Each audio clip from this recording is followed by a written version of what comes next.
গ্রামের এক কোণে থাকত ছোট্ট ছেলে শুভ।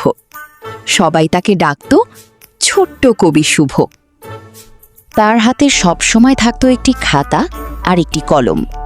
সে যা দেখত তাই নিয়ে লিখে ফেলত ছোট ছোট কবিতা। তারপর একদিন বৃষ্টির সময় জানালার পাশে বসে শুভ লিখল। বৃষ্টির ফোঁটা পড়ে টুপটাপ, মনে লাগে মিষ্টি আলাপ।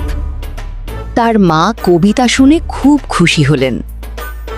পরের দিন স্কুলে গিয়ে শুভ তার কবিতা স্যারকে শোনালো।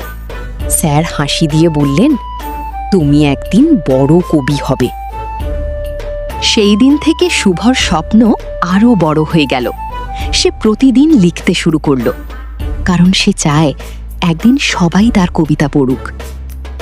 আরও এইরকম মজার মজার গল্প পেতে চ্যানেলটি সাবস্ক্রাইব করে লাইক দিয়ে রাখো।